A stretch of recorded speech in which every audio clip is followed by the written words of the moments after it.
Assistant lady కొరియోగ్రాఫర్పై లైంగిక వేధింపుల కేసులో ప్రముఖ కొరియోగ్రాఫర్ జానీ మాస్టర్ అరెస్టు కావటం, ఆ తర్వాత తెలంగాణ హైకోర్టు బెయిల్ మంజూరు చేయటంతో విడుదలైన విషయం తెలిసిందే. అయితే జానీ మాస్టర్ అరెస్టు వెనుక కుట్ర జరిగిందని, ఆ కుట్రలో ఐకాన్ స్టార్ అల్లు అర్జున్ ఉన్నారంటూ నెట్టింట పుకార్లు షికార్లు చేశాయి. దానికి తగ్గట్టుగానే అల్లు అర్జున్ శ్రేష్ఠీవర్మకు మద్దతు ఇవ్వటంతో అల్లు అర్జున్ ప్లాన్ ప్రకారం జానీ మాస్టర్ను ఇరికించాడని సోషల్ మీడియాలో విపరీతంగా వైరల్ అయ్యాయి. అయితే బెయిలుపై విడుదలైన జానీ మాస్టర్ తన భార్యతో కలిసి ఓ ఇంటర్వ్యూ ఇచ్చి, ఆ ఇంటర్వ్యూలో నేను ఎలాంటివాడినో జనాలకు బాగా తెలుసు. నన్ను నమ్ముకొని ఉన్న ప్రతి ఒక్కరికీ నేనేంటో పూర్తిగా తెలుసు. పైనుంచి దేవుడు మొత్తం చూస్తున్నాడు. ఎలాంటి తప్పూ నేను చెయ్యలేదు. కోర్టులో నిరూపించుకొని నిజాయితీపరుడిగా బయటపడతాను అని చెప్పుకొచ్చాడు. దీనికి కౌంటర్గా శ్రేష్ఠీవర్మ రీసెంట్గా ఓ ఇంటర్వ్యూ ఇచ్చింది. ఈ ఇంటర్వ్యూలో శ్రేష్ఠీవర్మ ఏం చెప్పింది? జానీ మాస్టర్పై కేసు పెట్టడానికి కారణాలేమిటి? ఈ కేసులో అల్లు అర్జున్ పాత్ర ఎంతవరకు ఉంది? జానీ మాస్టర్పై కక్షతో కేసు వేసిందా? అల్లు అర్జున్ వెనకుండి కేసు చేయించాడా? అసలు శ్రేష్ఠీవర్మ ఏం చెప్పింది అనే విషయాలు తెలుసుకుందాం. ఓ ఛానల్ ఇంటర్వ్యూలో పాల్గొన్న శ్రేష్ఠ తనపై వస్తున్న ఆరోపణల గురించి సంచలన విషయాలను బయటపెట్టింది. నేను తప్పు చేయలేదు కనుక మాస్క్ వేసుకుని ఇంటర్వ్యూ ఇవ్వాల్సిన అవసరం లేదు. ఒక అమ్మాయిని నిందితురాలుగా ఎందుకు చూస్తారు? ఒక ఫైటర్గా ఎందుకు చూడరు అంటూ ఆమె ప్రశ్నించారు. నేను జీవితంలో అత్యున్నత స్థానానికి వెళ్లాలని ఆశపడుతున్నాను. నాలాగా ఏ అమ్మాయి బాధపడకూడదు, ఇబ్బందులు పడకూడదు అని నేను ఇలా ముందుకొచ్చానని శ్రేష్ఠ అన్నారు. సమాజం ఏదో అంటుంది, ఫ్యామిలీ ఏదో అంటుంది, స్నేహితులు అలా అంటారు అని ఆలోచించకుండా ధైర్యంగా ముందుకు రావాలి. జానీ మాస్టర్ నన్ను టార్చర్ పెట్టారు, అందుకే కేసు పెట్టాను అని చెప్పగా, ఇంటర్వ్యూవర్ 2019 నుంచి జరుగుతుంటే మీరు ఇన్ని ఇయర్స్ ఎందుకు స్పందించలేదు అని అడగ్గా, ఇదే ప్రశ్న 20 ఏళ్ల తర్వాత ఎందుకు కేసు పెట్టారని మీరు హేమ కమిటీని అడుగుతారా అని ప్రశ్నిస్తూ, నేను కేవలం 4 ఏళ్ల తర్వాత కేసు పెట్టా. హేమ కమిటీ 20 ఏళ్ల తర్వాత కేసు పెట్టింది. ఇప్పుడు నాకు ధైర్యం వచ్చింది కాబట్టి నేను రిపోర్టు చేశాను. నేనిప్పుడు ఫైట్ చేయటానికి రెడీగా ఉన్నాను కాబట్టి కేసు పెట్టాను. నాకు ధైర్యం వచ్చినప్పుడు, సేఫ్గా ఫీల్ అయినప్పుడు పోరాడటంలో తప్పేముంది? ఇంత సమయం ఎందుకు తీసుకున్నానంటే ఆ పర్సన్ చేంజ్ అవ్వాలని అవకాశం ఇచ్చాం. కానీ అతడిలో మార్పు రాలేదు. కాబట్టి ఇంత పెద్ద కేసు పెట్టాల్సి వచ్చింది.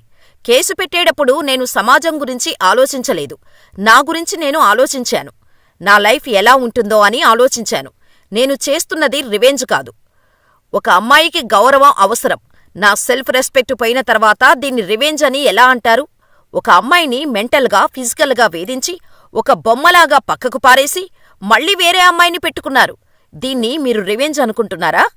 కేసు పెట్టే ముందు నా వద్ద 2 ఆప్షన్స్ ఉన్నాయి. ధైర్యంగా ముందుకెళ్లడం లేదా ఆత్మహత్య చేసుకోవడం మాత్రమే నా దారులు. వాటిలో నేను మొదటిదాన్ని ఎంచుకున్నాను. పుష్ప 2 సెట్స్లో ఉన్నప్పుడు జానీ మాస్టర్ వచ్చి గొడవ చేశాడు, చేయి చేసుకున్నాడు. కొంతమంది డాన్సర్లు కూడా అక్కడ అది చూశారు. దానిపై నాక్కూడా స్పందించాలని ఉంది. కానీ కేసు కోర్టు పరిధిలో ఉంది.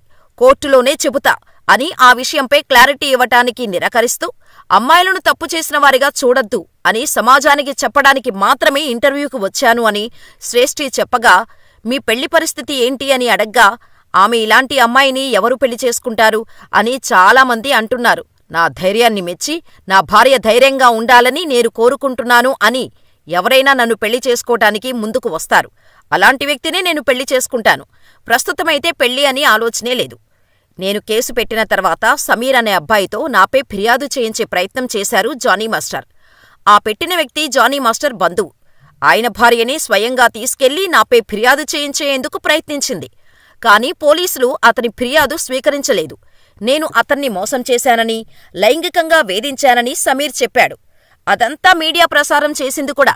అంతేకాదు, పోలీసులు స్వీకరించకపోతే సూసైడ్ చేసుకుంటాను అన్నాడు. మరి నిజంగా సూసైడ్ చేసుకున్నాడా? ఆ అబ్బాయి ఎక్కడ ఉన్నాడు? మీడియా అతని గురించి ఎందుకు ఆరా తీయటం లేదు? నేను బెదిరింపులకు భయపడే అమ్మాయిని కాదు. అతనికి తల్లి, చెల్లి ఉన్నారు కదా. భవిష్యత్తులో భార్య కూడా వస్తుంది. ఇలాంటి చీప్ ఆరోపణలు చేయటానికి సిగ్గుండాలి. 4 ఏళ్ల తర్వాత కేసెందుకు పెట్టావని నన్నంటున్నారు. మరి సమీర్ 4 ఏళ్ల తర్వాత నాపై ఎందుకు ఆరోపణలు చేస్తున్నాడు? నేనంటే అమ్మాయిని భయపడి ఇన్నాళ్ళు ఫిర్యాదు చేయకుండా ఉన్నాననుకో. అతను అబ్బాయి కదా, అప్పుడెందుకు కేసు పెట్టలేదు? ఇదంతా నిందితుడి భార్య ఆడుతున్న డ్రామా. ఆమె కొంచెం కూడా సిగ్గులేదు. జానీ మాస్టర్పై నేను కేసు పెట్టడం వెనుక వైసీపీ పార్టీ, అల్లు అర్జున్ ఎవ్వరూ లేరు. నేను ఒంటరిగా పోరాటం చేస్తున్నాను. నా ఆత్మగౌరవం కోసం నేను పోరాటం చేస్తున్నాను. నాకు ఎవ్వరి మద్దతు అవసరం లేదు అని చెప్పటంతో అల్లు అర్జున్పై వస్తున్నవి రూమర్స్ అని అర్థమవుతుంది. అయినప్పటికీ అన్ని విషయాలు బయటకు చెబుతారేంటి? ఉంటే మాత్రం అల్లు అర్జున్ ఉన్నాడని చెప్పరు కదా. నెటిజన్లు కామెంట్స్ చేస్తున్నారు. మరి మీరేమనుకుంటున్నారు? ఇక జానీ మాస్టర్ నేషనల్ అవార్డుల గురించి స్పందిస్తూ, జానీ మాస్టర్కు ప్రకటించిన నేషనల్ అవార్డు రద్దు కావటానికి నాకు ఎలాంటి సంబంధం లేదు. నేషనల్ రద్దు కోసం నేను ఎలాంటి లేఖలు రాయలేదు. నాకు లాయర్ కూడా లేరు. అతనిపై ఆరోపణలు వచ్చాయి కనుకే అవార్డు రద్దయింది. నా ప్రకారం జానీ మాస్టర్ జాతీయ అవార్డుకు అర్హుడు కాదు. వ్యక్తిగత వివాదానికి జాతీయ అవార్డుకు సంబంధమేంటని కొందరు నన్ను అడుగుతున్నారు. ప్రొఫెషనల్గా ఎంత టాలెంట్ ఉన్నప్పటికీ గుణం కూడా ముఖ్యం కదా. నేషనల్ అవార్డ్స్కు ఓ చరిత్ర ఉంది. అలాంటి అవార్డ్స్ను గుణం లేని ఓ మనిషికి ఎలా ఇస్తారు అని శ్రేష్ఠి వర్మ ఇంటర్వ్యూలో చెప్పుకొచ్చింది. అంతేకాదు, మరో బాంబు పేల్చింది. నన్ను జానీ మాస్టర్ పరిశ్రమలోకి తీసుకురాలేదు. రియాలిటీ షోలో టాలెంట్ చూపించి నా స్వశక్తితో పరిశ్రమలోకి వచ్చాను.